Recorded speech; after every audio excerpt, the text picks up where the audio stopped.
I think you're, Will do. Will do. all right. So hello, everyone. Welcome to the CARO-Global Oncology Committee speaker series. My name is Mustafa. I'm a PGY3 in Radiation Oncology at the University of Alberta. Matt and I are the resident reps for the Global Oncology Committee. Matt is a PGY2 at the University of Ottawa. All right, so before we begin, 3 ground rules to ensure the session goes smoothly and without interruptions. Number 1, can we all make sure that we're muted? Number 2, everyone is invited to ask questions in the comment section. I'll read out your questions at the end in the sequence that they come in. Number 3, if you want to discuss something or make a comment at the end, please raise your hand and you'll get a chance to address your point. All right, so tonight's speaker is known for his work in global oncology. He has been at the Fred Hutch Cancer Research Center for 28 years, starting with his fellowship in medical oncology. He's currently program head of global oncology and professor in the clinical research and vaccine and infectious disease divisions at the Fred Hutch. He is also a medical oncologist at the Seattle Cancer Care Alliance with a practice focused on patients with lymphoma. He received his PhD in neurobiology from Harvard University and his MD from Harvard Medical School. He completed his residency in internal medicine at Massachusetts General Hospital in Boston before heading west to Seattle. Since his move to Seattle, he designed and led Fred Hutch's first clinical trial of T-cell therapy for patients with leukemia. He co-invented with Fred Hutch colleagues a high-throughput sequencing technology that enables researchers to see how the millions of different T-cells in each individual are programmed to target diseases. He also runs a lab focused on cancer immunology with a particular interest in the cellular and molecular mechanisms that mediate cancer regression after immune-based therapy. Since 2017, he has served as head of the Global Oncology program at Fred Hutch, the primary focus of which is the operation of a 30,000 square feet cancer research center located in Kampala, Uganda, on the campus of the Uganda Cancer Institute. The Fred Hutch and UCI have a long-standing collaboration centered on the prevention, diagnosis, and treatment of cancers that are prevalent in sub-Saharan Africa. Known for his positive and motivational attitude towards international issues, a sense of adventure that knows few bounds. Without further ado, please join me in welcoming Professor Edus Warren, or as they say in Kiswahili, Karibu Sana. Thank you very, very much, Mustafa, for that very kind and overly generous introduction. And thanks to Matt and Danielle and all of the other members of the Canadian Association for Radiation Oncology, Global Oncology Committee and Subcommittee for the opportunity to spend an hour with you today. It's really a great honor for me. I'm coming to you from Seattle, Washington, where it's currently just after 2 o'clock. And I am very happy to be here with you today. Just some disclosures to start with. I have no financial conflicts of interest to disclose. I think I have 2 important disclosures nonetheless that I should make. One is that at one point in medical school, I did want to be a radiation oncologist, but I ultimately decided I was not smart enough to be a radiation oncologist, so I went a different direction.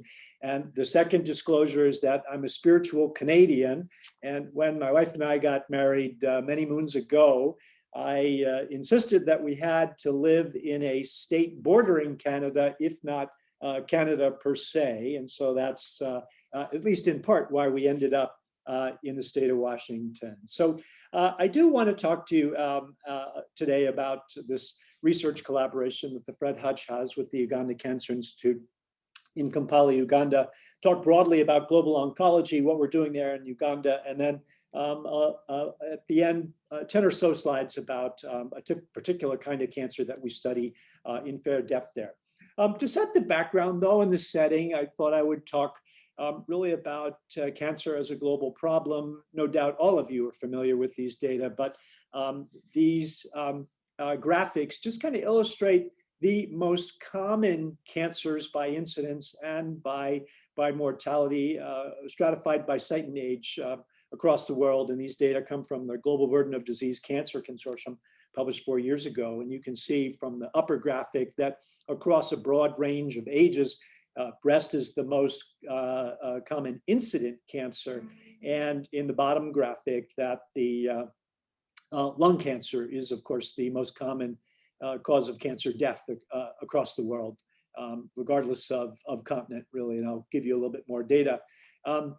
There's an increasing incidence of cancer across the world, and that's ascribed to at least 3 factors, which are population growth, aging of the population, and then in some cases, increasing age-specific incidence of certain cancers. And to give you a little bit more granularity in terms of cancer incidence by gender and across the parts of the globe, you can see in the top hand part of this particular graphic that prostate cancer and lung cancer are the most common cancers occurring in men, and breast and cervical cancer are the most common cancers occurring across the world in females. When it comes to cancer death, however, you can see that lung cancer is or up to this point has been the leading cause of cancer death.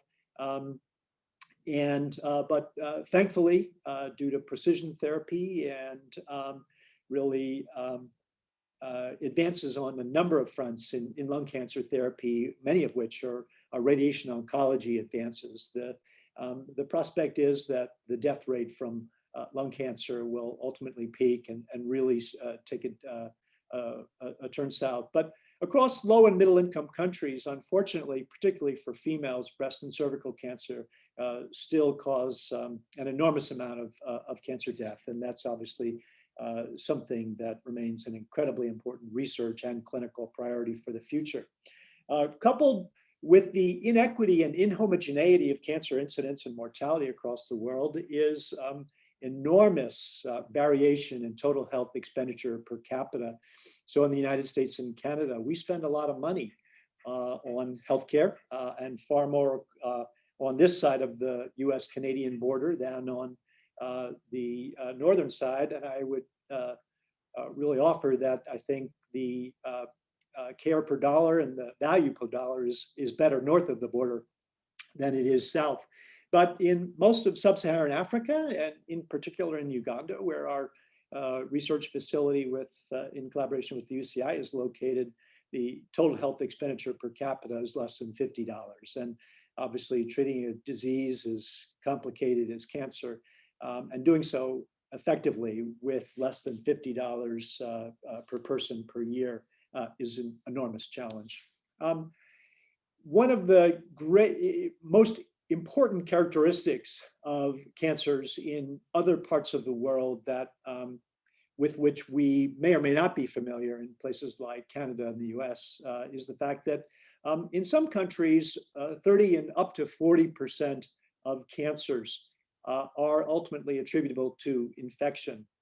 As you can see on this map, that most of sub-Saharan Africa, at least a quarter of cancers are attributable to infection, and in certain countries of really Eastern Africa, Tanzania, Mozambique, Malawi, Zambia, Zimbabwe, 40% or more of cancers are attributable to infection. And that's something that we can actually do something about, and actually provides one of the rationales for having a cancer research center in Kampala, Uganda.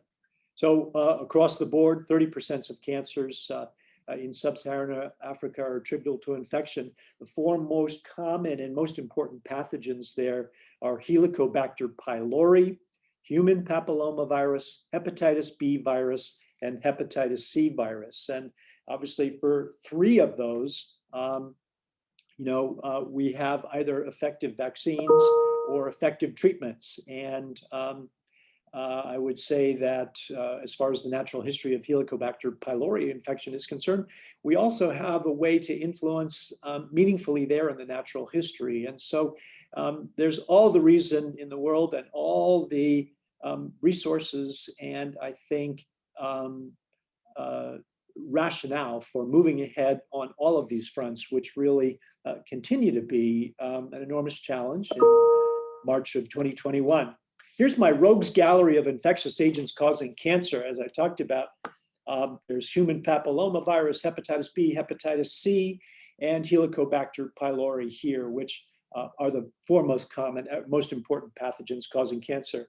But you'll hear today about others, including Kaposi sarcoma, herpes virus, Merkel cell polyoma virus, which causes Merkel cell carcinoma in about 60% of cases of Merkel cell carcinoma. Not very common, but it's a very aggressive and lethal malignancy. Epstein-Barr virus, which causes a number of different malignancies.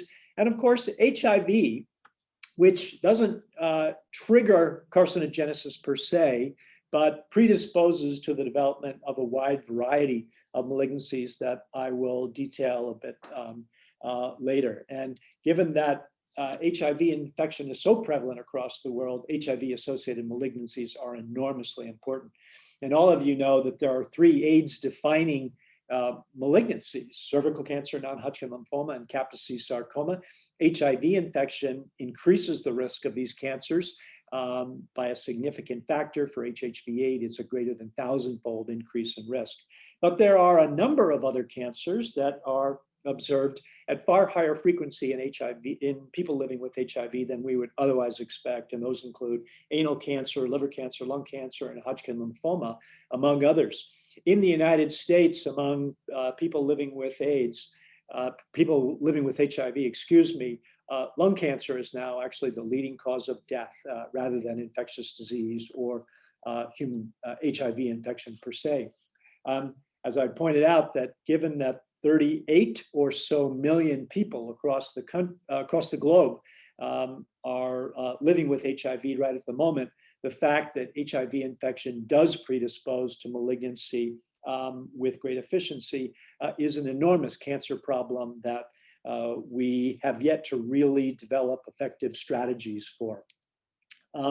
So I've alluded to the fact that the Fred Hutch has an outpost in Kampala, Uganda. It's about 11 time zones and 8,800 miles from where I'm standing right now. This outpost is a collaborative venture with the Uganda Cancer Institute. And the heart and soul of that 20-year-old collaboration is this building that you see in the picture here, the UCI Fred Hutch Cancer Center, this brick and mortar structure in which most of the research that falls under the rubric of global oncology at the Hutch is now conducted.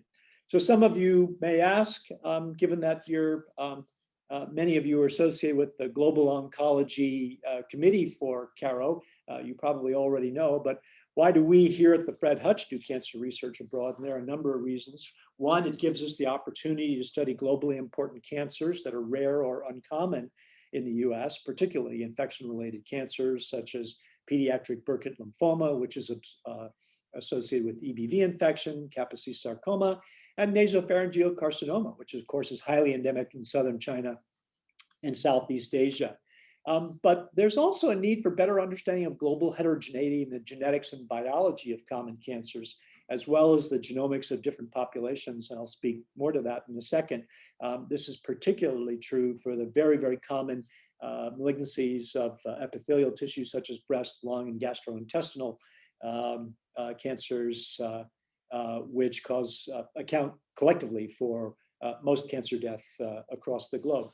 And of course, there's also the possibility, and we think the probability and the reality that global oncology research will trigger reciprocal innovation. That is, lessons learned abroad will have applicability to cancer care in low resource settings in the US, such as point of care diagnostics and oral chemotherapy regimens for rural populations. The University of Washington is kind of a catchment center for a 5-state region: Washington, Wyoming, Alaska, Montana, Idaho. And a lot of the patients we serve here in Seattle are from really very remote regions of one of those 5 states. And so we think that some of the lessons we learn deploying chemotherapy in Uganda may ultimately have applicability back here in the Pacific Northwest. So to get to that brick and mortar structure I showed you in a couple of slides ago, from Seattle, where I am right now, we head northeast. And this is actually the Great Circle route from Seattle to Entebbe, which is the airport near Kampala, Uganda. And you can see it's actually a fairly straight line. It goes right through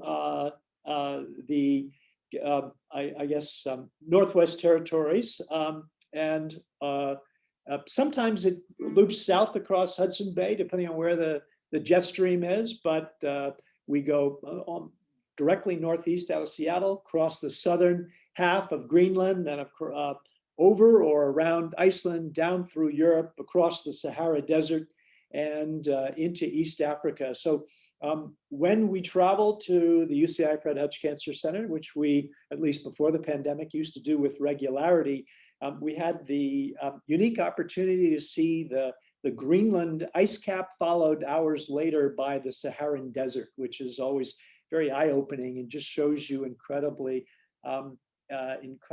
compellingly how small a planet we live on. Nonetheless, although the planet may be small, the African continent is pretty darn big. And I think that's really important to understand when we talk about really doing research and trying to address cancers in Africa. So many people think of Africa as this monolithic entity, but it's an enormously large continent. And in fact, this graphic shows you that Africa is as big as China, India, the United States, most of Western Europe, most of Eastern Europe, Japan, and the UK combined. And so the distance from Dakar, Senegal in West Africa to Dar es Salaam in East Africa and Tanzania is 4,500 miles, which is far greater than the distance between Vancouver and, say, St. John's, Newfoundland, which would be probably about at most 3/4 of that and probably about 2/3 of that. So it's an enormous country and enormously variable, and that's really important. Another reason Africa for us is really important is that Africa will dominate the world's population growth over the balance of this century. So these are data from Our World in Data. And right about now, 2021, the population of Africa is just about equal to the population of India and China. So India, I think, has overtaken China as the world's most populous country. But very soon, Africa will overtake both India and China. And most of the world's population growth is expected to occur in Africa between now and 2100. And it's quite possible that on its current population trajectory, Africa will have 4.2 billion people in 79 years at the end of this century. So cancer is a big problem there now and will be a much larger problem than in 2100. Another point I just want to make about Africa is that not only is it geographically heterogeneous and diverse, but it's genetically heterogeneous and diverse, and that's becoming increasingly clear. All of us all modern humans are descended, according to current theories of human demographics, from one or a small number of bands of hominids who lived in what is now probably Ethiopia and migrated out of Africa somewhere around perhaps 65 or 70,000 years ago. This particular graphic says 55 to 65,000 years ago, but suffice it to say, it wasn't actually all that long ago. And from there, these small bands of individuals have populated the rest of the planet. But the important point to remember is that when those small bands migrated out of Africa, the hominid populations in Africa were already very genetically diverse. And the genetic diversity that collectively was carried out of Africa by the migration of the small bands was a tiny, tiny fraction of the human genetic or the hominid genetic diversity that already existed on the African continent. And so one of the consequences of that is that the vast majority of human genetic diversity is actually still found in Africa. And this was brought to light first by the 1,000 Genomes Project, which was completed really more than 5 years ago now. And if you look at the area here, these are the 6 different or so African populations that were studied in the 1,000 Genomes Project. And when you look at the variant sites per genome per million, over here, you can see that the variability in these African genomes, it doesn't even overlap with the variability in the genomes from all of the other populations studied. And that has enormous implications for healthcare and disease and health. And it's something that we need to keep in mind as we pursue global oncology and in fact, global health. You know, to date, the extent to which African genomes have really been explored and the variation in those genomes has been explored and cataloged is extremely limited. So here's a beautiful kind of meta-scientific study that looked at all published GWAS studies between 2007 and 2017 and really enumerated the number of individuals contributing to those studies according to their continent of origin. And as you can see, the African individuals contributing, whoops, excuse me.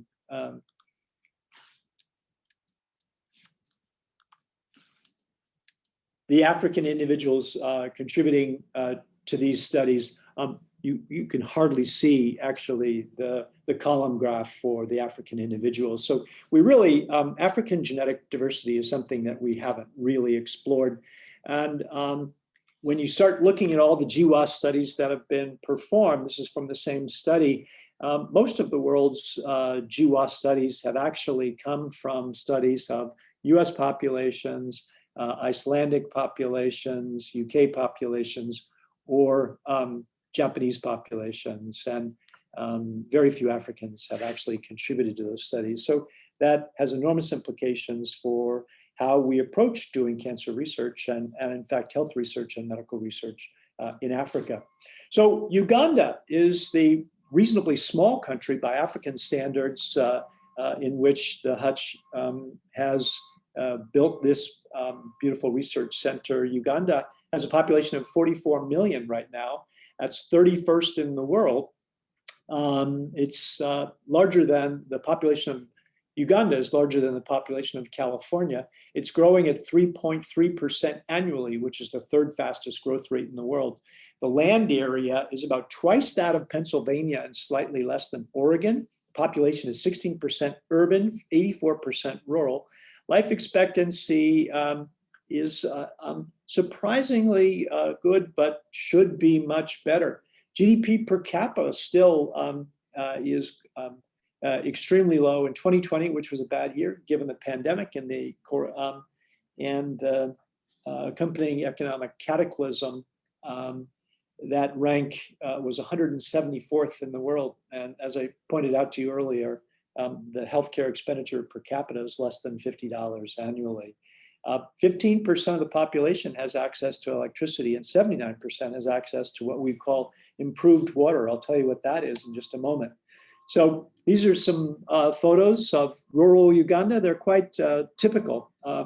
It's quite agricultural. This is the photo in the upper right is a typical residential enclave in a village in the country.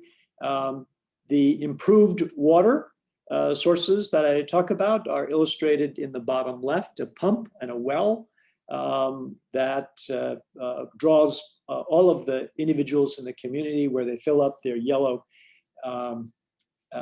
canisters and drag and carry them back home, sometimes 20 or so on a bicycle. I can't imagine how that's done.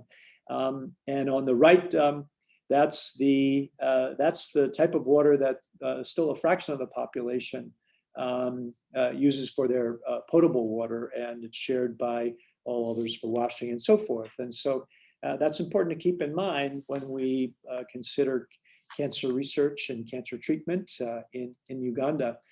This slide is meant to show you probably one of, if not the single most important characteristic of the Ugandan population, namely the fact that it's extremely young.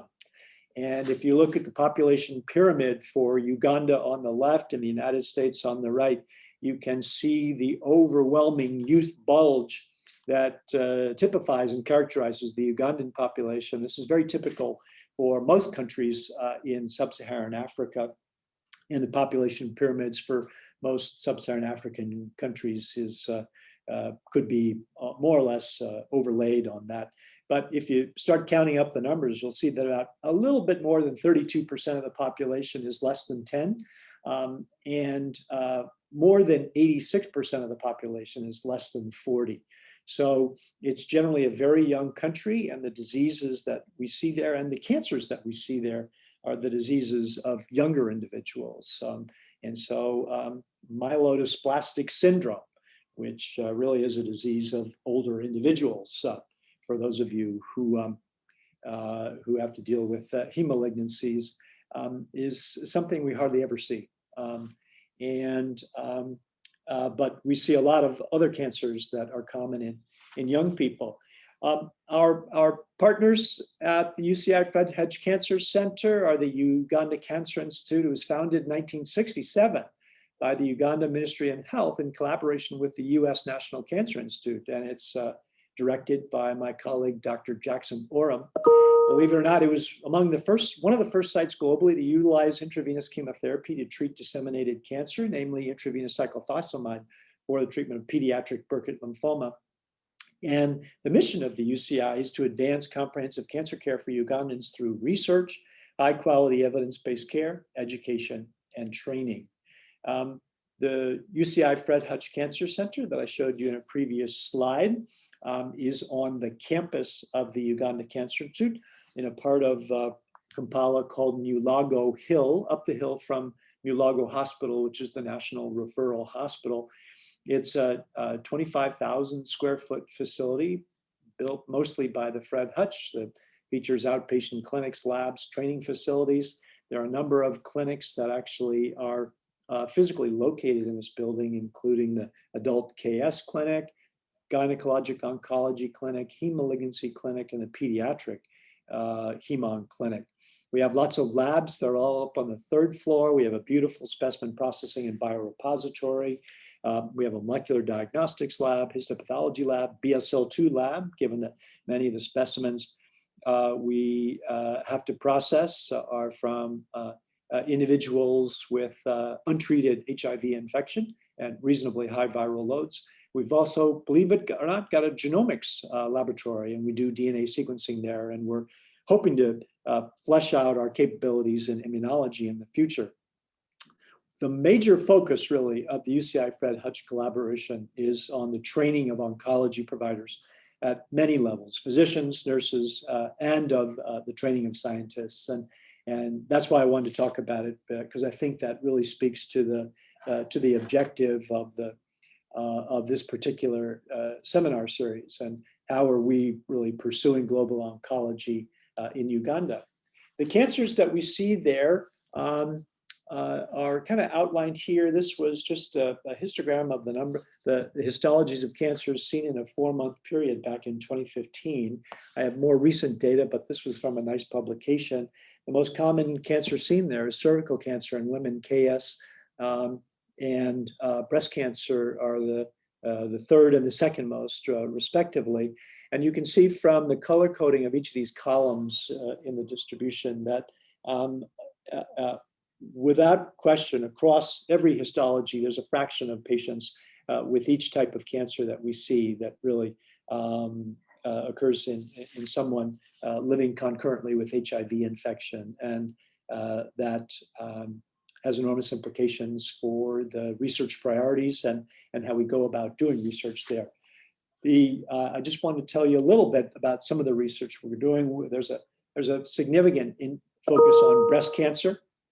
One of the interesting both translational and interventional trials that we've got going on there is headed by my colleague Manoj Menon, along with my Ugandan colleague Nixon Niyonzima.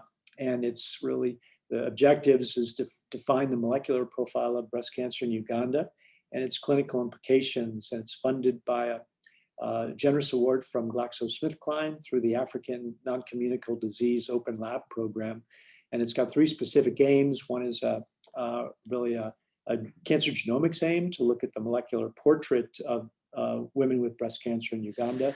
We're trying to develop technologies in the second specific aim to replace immunohistochemical assessment of of hormone receptor status, HER2 new status, and Ki67 proliferation status.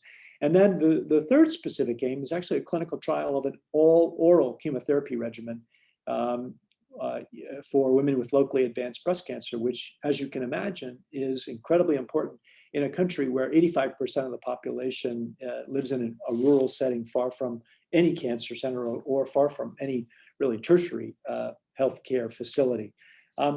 We're also doing a very innovative trial for lymphoma, and trying in the setting of that trial to adapt what we think of as high resource drugs to limited resource settings. And the drug in this particular case is subcutaneous rituximab. So rituximab, anti-CD20 monoclonal antibody, is given to pretty much everybody with a B-cell lymphoma. I call it vitamin R. That's I prescribe it every week. But intravenous infusion is expensive, takes a lot of time, takes really a very skilled healthcare workforce to deliver safely. And those are significant barriers to its use and utility in areas with limited resources and low income. And so the point of this trial is to really study, okay, there's a subcutaneous formulation. We can give this in 5 minutes as opposed to 10 hours intravenously. And will this make lymphoma care really just more straightforward and more efficient and less costly in Uganda? And we look forward to seeing the results of this trial in about a year. It accrued a little bit more slowly than we would have hoped when we had to shut down for the COVID-19 SARS-CoV-2 pandemic, but we're back and up and running again and hoping to get to the end of this trial. We have a hematology oncology fellowship program. And believe it or not, we are considering trying to get a radiation oncology fellowship program. So the African Development Bank provided a grant to the UCI to establish this East African Oncology Center of Excellence, and a number of different training programs in pediatrics, GYN-onc, adult hematology oncology were established. Hopefully we'll get something going for radiation oncology soon.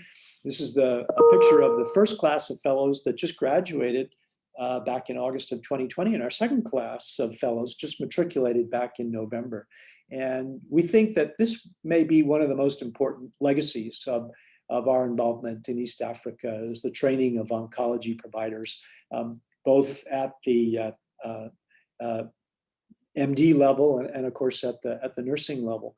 Training really continues to be a major activity of our GEO program there.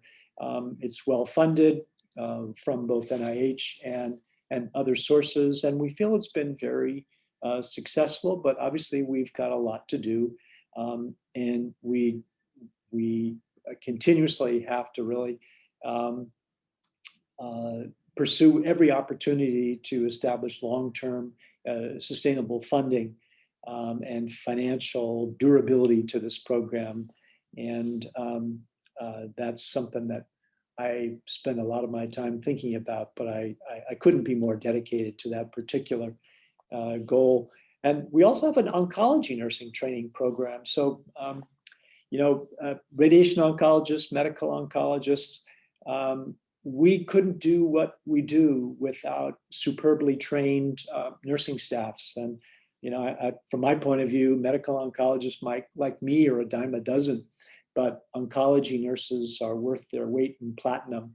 And there really isn't any training program for oncology nursing in Uganda. And so that's an area where we're definitely and very actively trying to move the needle. And we think that's going to be critically important to the success of any kind of really training program that's pitched at the MD level.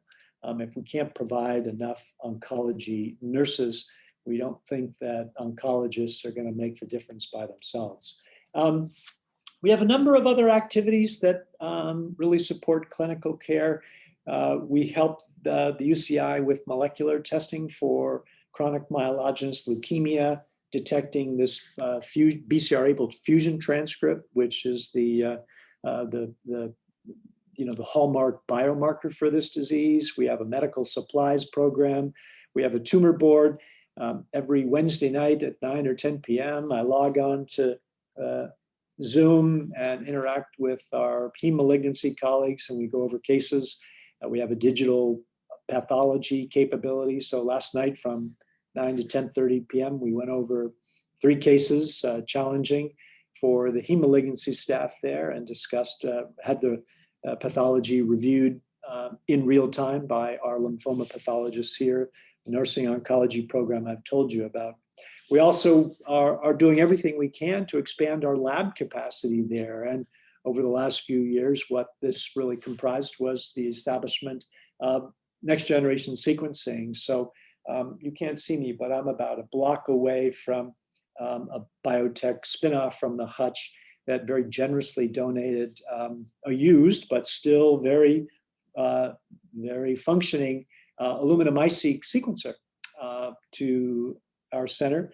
And we've actually started pumping out sequencing right there at the UCI Fred Hutch Cancer Center.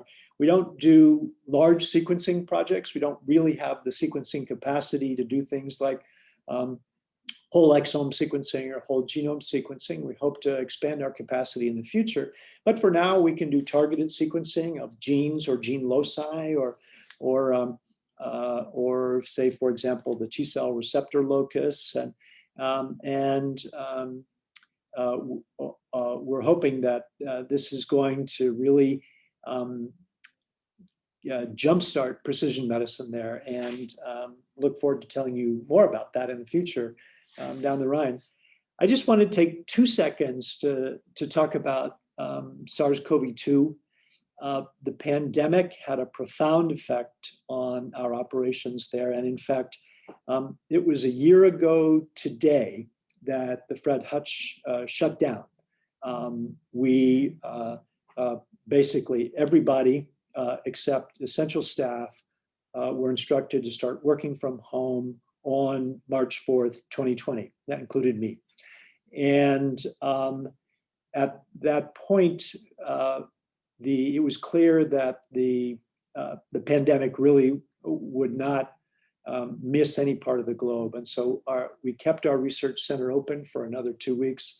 But when Uganda basically instituted and implemented a lockdown similar to those being implemented in the US at the time, we closed down the UCI Fred Hutch Cancer Center for all research activity. There were a few patients on clinical trial that we continued to treat, but we remained closed for 5 months. And that proved enormously challenging. Most of our research was essentially just put on ice. And we struggled to really find the funds to keep going, to pay our staff. And I'm very happy that we were able to do that. When the pandemic began to ease slightly in the northern summer of 2020, the Uganda National Council of Science and Technology allowed the limited reopening of research centers like ours, and ultimately allowed us to get our clinical trials and both observational and interventional up and running. We realized that we couldn't do that safely without establishing a testing program and an ability to identify SARS-CoV-2 infection. And so that was probably the focus of everything I did for about 3 or 4 months this past northern fall, establishing the ability to really detect SARS-CoV-2 infection so that we could keep both our research subjects safe and our research staff safe. The trajectory and kinetics, dynamics of the pandemic in Uganda have been very different than that observed in, say, North America, the US and Canada. Very few cases were observed before the end of July. The first death the first known and really confirmed death due to SARS-CoV-2 infection and COVID-19 was recorded on July 24th. And very few, relatively speaking, cases and deaths were seen up until the northern fall. But at that point, it really exploded. And from October, November, December into January, we had our SARS-CoV-2 testing program running full bore. And we were detecting in any given week about 40% positives. And thankfully, just as is being seen across the world, the number of cases and the number of hospitalizations and the number of deaths is declining steadily and steeply. But back in January, we were seeing 40% positives, and more than half of our staff and many of our patients actually had SARS-CoV-2, and a number of the physicians at the FHCRC and the nurses actually got very ill. Thankfully, there were no mortalities and no deaths from SARS-CoV-2 infection among our staff. This is our laboratory staff, and they were the real heroes of this. So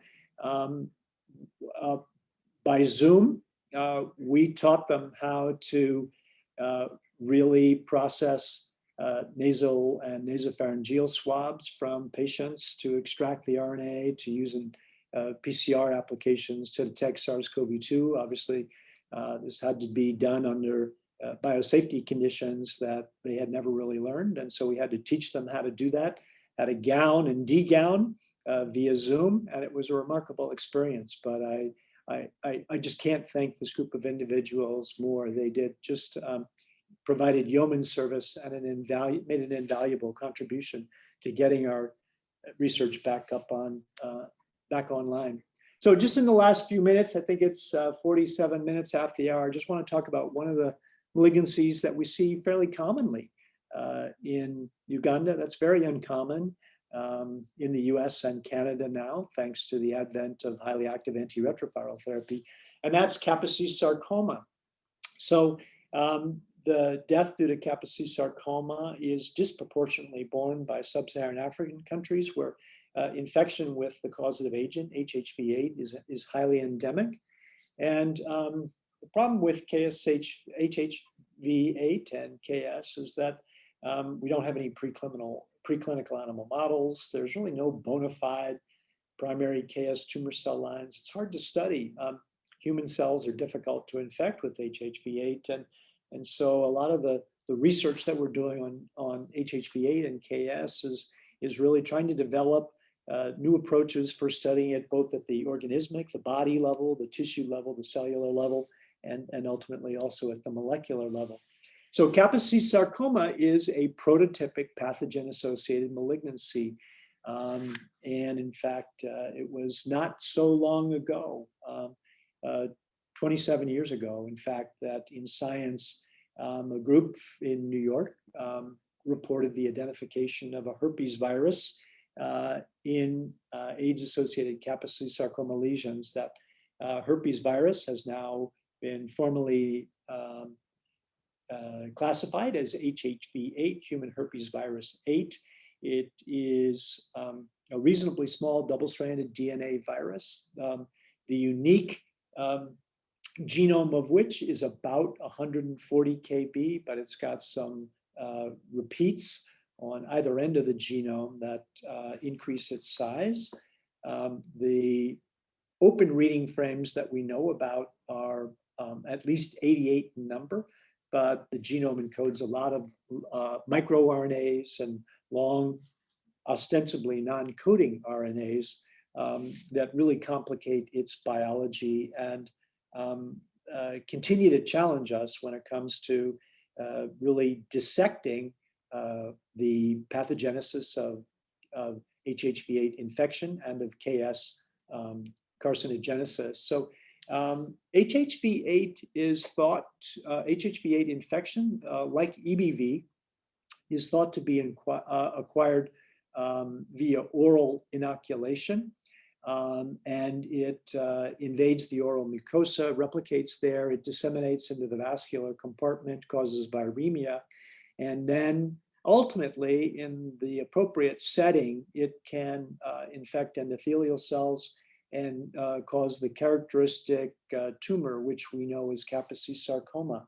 Some of you may be surprised to know that actually the herpes virus with which HHV8 is most familiar, is most similar, is actually Epstein-Barr virus. So these are both gamma herpes viruses, and they're actually very similar. And so I expect that much of what we ultimately will learn about HHV8 will mirror what we already know about the far more intensively studied Epstein-Barr virus. So Epstein-Barr virus, is essentially ubiquitous across the globe. 98% of people in the world acquire EBV infection at some point. That's not true for its close cousin HHV8. And in fact, the seroprevalence for HHV8 is very heterogeneous. And as you might imagine, the seroprevalence is highest in sub-Saharan Africa, matching the prevalence of Kaposi sarcoma. In SSA, case mortality really remains quite high despite therapy. We see Kaposi sarcoma in Uganda in a number of different settings, but it can occur in HIV negative individuals. We call that endemic disease, and but occurs more commonly in HIV positive individuals. We call that epidemic disease. The fraction of HIV positive and negative patients with KS seen at the UCI is about 85% and 15%.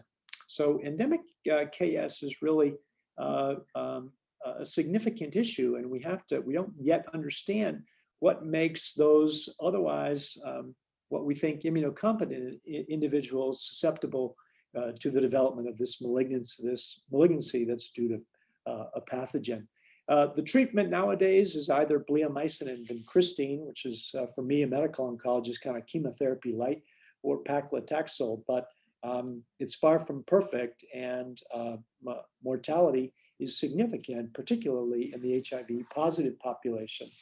So about 10 years ago, a colleague of mine, Warren Phipps, a Fred Hutch colleague of mine, Warren Phipps, established a prospective study of KS at the UCI Fred Hutch Cancer Center.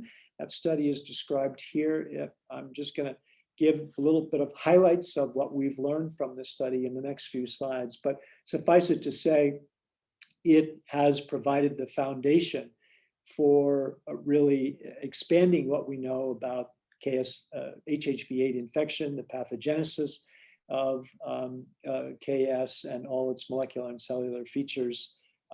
It's had a profound effect there, and it has also given us really an opportunity to describe the natural and understand the natural history and do some clinical trials that are teaching us how to both assess the disease and treat it more effectively. So in the course of this, when subjects are enrolled on this study, which we called the HIPPO study for HHV8 in prevention and in presentation, observational study. I think that was Warren's acronym. We enroll subjects, obtain a number of biospecimens, they get treatment, they're followed very closely over the course of the year. And with the biospecimens, we're doing a lot of, I think, very cutting edge translational research. And I'm proud to say that a lot of that is actually done at the UCI Fred Hutch Cancer Center in Kampala, Uganda, by our Ugandan staff. And I couldn't be more proud of them. The first 200 patients on the HIPPO study continue to show that significant, first 1 year mortality that has been seen in other studies. But you can see here the survival of endemic disease, HIV negative disease, is clearly superior to that observed in the HIV positive. And we think that this is statistically significant, and we're still trying to tease apart what's different about KS in HIV positive individuals than those with endemic disease. One of the studies that we're doing is whole exome sequencing of the KS tumors. Surprisingly enough, that reveals relatively limited mutation. Mutation burden is quite low. There's a small subset of tumors that are hypermutated compared to the rest, but we as yet don't see target loci that are very commonly mutated as we do in other tumors. And this suggests that HHV8 is very likely important driving most tumors, but there may be in a subset of patients some important mutations that develop. We've also sequenced the genome of HHV8 that is present in tumor cells, and there is evidence to think that the genomes of some of these isolates and their aberrations may ultimately predispose to the development of malignancy. And so these studies really are in their infancy, but there are some deletions, rearrangements, and other structural alterations to the virus that we see in certain tumors that we think may be associated with pathogenesis of the tumor. We're very interested in the immune landscape of Kaposi sarcoma. This is a colleague of mine, Vestin Thorsen, who was the lead scientist on this very impressive study of the immune response to cancer in over 10,000 tumors studied by the TCGA. And we've done some RNA sequencing of a subset of the KS tumors that we see in Kampala. And it's pretty clear that two immune subtypes predominate in our KS tumors, though. Those are the interferon gamma dominant and the inflammatory subtypes, as you can see in the histogram on the right, which is not surprising given that this is an infection-related cancer to which there's a very prominent immune response. And one of the important characteristics of the immune response is that when we look at the tumor-infiltrating lymphocytes in KS tumors, they are highly oligoclonal and in a very non-random way. So these stacked column graphs represent the kind of cumulative frequency graphs of the 100 most common T-cell receptor variable region sequences that we see in both a normal skin sample and then multiple tumors acquired from a single individual over 6 months. And each little covered rivulet here corresponds to one sequence. And so you can see that those T-cell receptor sequences identify or are biomarkers for specific T-cell clones, antigen-specific T-cell clones, which we think are likely to be specific for HHV8 antigens. And you can see that the same clones are detected in multiple different tumors, non-contiguous tumors from different body sites, and they persist and can be detected months and, although not shown in this slide, more than a year later. And the same pattern is seen in HIV. This is from these data from an HIV positive patient, but the same pattern can be seen in HIV negative patients. The other critically important dimension that we're looking at is where are these T cells in the KS tumors? Are they on the outside, unable to get in? Are they infiltrating into the depths of the tumor, and does that correlate with response? And you can see in this particular micrograph, LANA is the latency-associated nuclear antigen, which is a HHV8 gene product, and you can see the CD3 staining in the CD8 in red and the CD8 staining in green, demonstrating that there are actually a lot of CD4 and CD8 T cells infiltrating this particular tumor. The direction these are going, we really do think that since this is a malignancy due to infection with a common herpes virus that most people contain, and there's clearly a clonal T and B cell response. I didn't show you the evidence for the B cell response, but it's there, that we ought to be able to direct, to develop immunotherapy for this particular malignancy. And we're working with I'm working with a colleague down the hall to try to develop an approach to essentially in situ, in vivo T-cell receptor gene therapy. So just in the last minute, I guess my last minute just disappeared, but it's the top of the hour. I just, global oncology is all about the fact that, this is now a world of 7.8 billion people, and the incredibly complex and remarkably sometimes effective cancer medicine that we practice here in North America really isn't an option for most people in the world. I would say more than 7 billion. And trying to figure out ways, clever ways of taking what we have in high-income countries like Canada and the US and making them available to the other 7 billion people in the world is all of what global oncology is about. This is my final slide. It's a picture of my hero, who is Norman Borlaug. He's the tall gentleman in the center.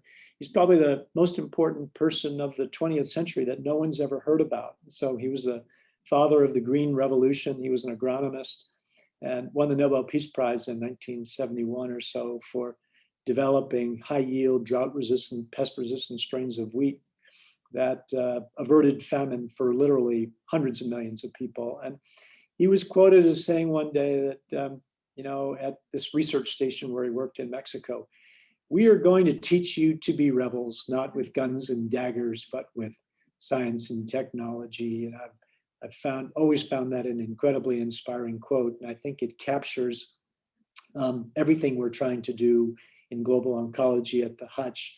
We really want to develop a scientific enterprise there that will be transformative and that will make an enormous difference for not just for people in Uganda, but for people all across sub-Saharan Africa and potentially other low-income countries around the world. I just wanted to point out that our global oncology program is a village.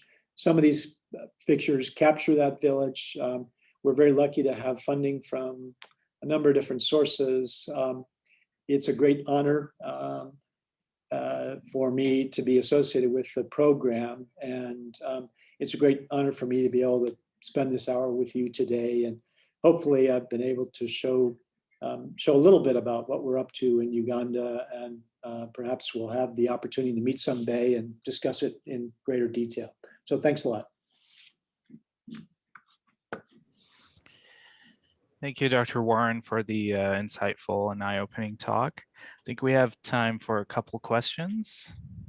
Let me see. I don't think there are any questions in the chat. Anyone in the audience has any questions? I can ask. Hi, thank you so much for this talk. It's definitely inspiring to hear you and all the accomplishments. I was just asking, in terms of, some of us are starting our own kind of global oncology programs at our respective institutions. I'm in Ottawa, and I'm a radiation oncologist in Ottawa, by the way. And do you have any advice on areas to focus as you're starting? Because you can't, rather than focusing on research or clinical or partnerships, I know there's different models. Any advice that you would have given yourself in your early days, or for us who are thinking of starting this at our respective institutions? Yeah, that's a great question, and I applaud you for everything that you're trying to do and want to do. With respect to radiation oncology, recognizing that it takes brilliant radiation oncologists like you, but it also requires, you need medical physicists and a radiation oncology, capability is even more complicated than medical oncology from my point of view. And so, trying to identify specific areas in which you can be most effective. It's an enormous undertaking. You're very motivated. You want to make a difference, and stepping back and taking some time to contemplate where do I start? Where can I make a meaningful a meaningful and measurable difference, I think, is perhaps the advice, however helpful or not, that I would give you. Sorry.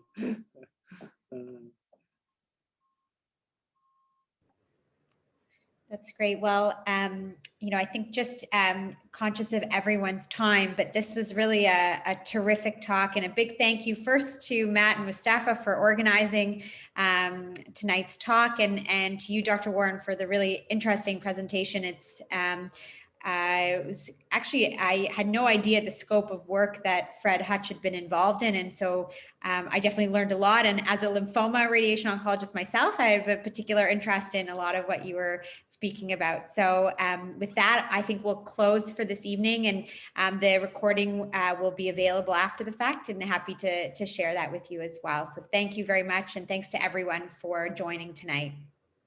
Thank you, Danielle, and thank you, Mustafa and Matt, for once again for the invitation to present, and thanks everybody for spending an hour after a long day of treating patients, no doubt. Thank you. Take care. Thanks so much. Everyone.